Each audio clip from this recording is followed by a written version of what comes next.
Live from Fargo and serving you on TV, online, and on the go.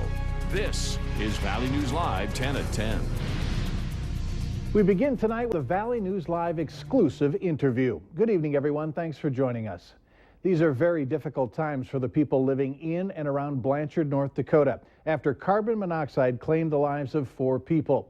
1 adult and 3 little girls were rescued from a home that had high amounts of carbon monoxide in it. The Trail County Sheriff's Department says several officers got sick while responding. A tankless water heater that was improperly vented is to blame. Tonight, Valley News Team's Ashley Bishop spoke with a family member about who the victims were. They got together for a family gathering. They were barbecuing, grilling out, having fun with the kids in the yard. Michelle Knutson says the family went down to the basement. They saw an animal in the basement that was laying unconscious, and from what I understand, everybody that went down there did not make it out. Knutson says her sister and great nieces are recovering, and she deeply misses her niece and nephew.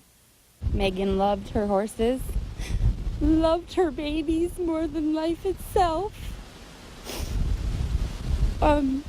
Ricky, a motor enthusiast like the rest of my family,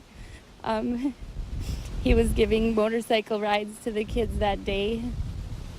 Jabin was a sweet little boy. He brought purple flowers to his grandma for the barbecue. Very thoughtful little boy. Knutson says while her family is mourning, she hopes the community sends prayers and will take steps to ensure their own safety. What I'd like to tell the community is make sure that you have a carbon monoxide detector. This wouldn't have happened. Please check them. If you don't have one, go get one. Ashley Bishop, Valley News Live. Bonnie Fisher is listed in good condition tonight at a Fargo hospital. Her sister tells us a fund has been set up for the family. If you'd like to help, you can donate to the Fisher Memorial Fund at any Choice Financial Bank. Teachers in the Fargo School District can expect raises for each of the next 2 school years. The school board approving a 2-year deal tonight, calling for a base salary of just under $40,000 for the coming school year and a little over $40,000 for the 2016 and 2017 school year. That's a 4.9% increase the first year, a 3.4% the second. Negotiations were near impasse about a month ago, but both sides decided to give the talks another shot, resulting in the agreement for the district's nearly 1,000 teachers. A Fargo business owner is taking matters into his own hands after his property was stolen. The owner of Mr. Spindle discovered copper pieces worth up to $5,000 went missing from his warehouse. Valley News Team's Krista Baim shows us how he's managed on his own to track down the thief. And you can change the program. Bob Matthews has built up his deck manufacturing business over the last 30 years, focusing on all the pieces. So he noticed when copper parts disappeared. The copper was all stored right down here, but right by the back door, so it could have just hauled out to the door of the car real easy, which is what was done. He did what anyone would, called police, and a report was filed. They came out, did an investigation, and took off.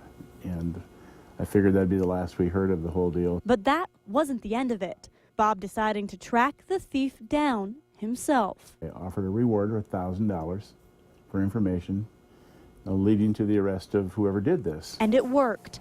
He learned the thief is a former employee who had a key to get inside.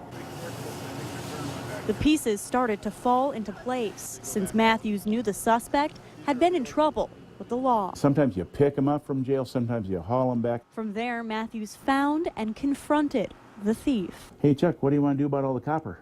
He goes, what copper, Bob? I go, Chuck. The thief even admitted to taking the copper.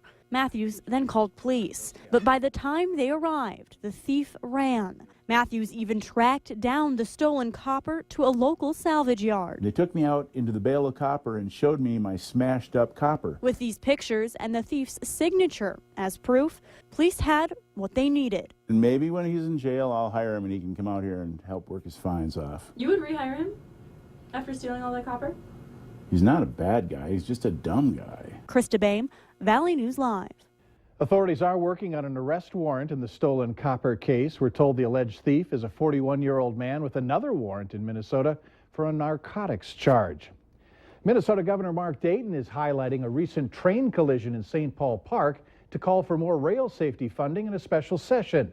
A train hauling volatile crude oil from the Bakken oil fields out west collided with a semi-trailer carrying flour at a railroad crossing in St. Paul Park on Sunday. Dayton visited the site of the accident and listened to concerns from the mayor of St. Paul Park and local law enforcement.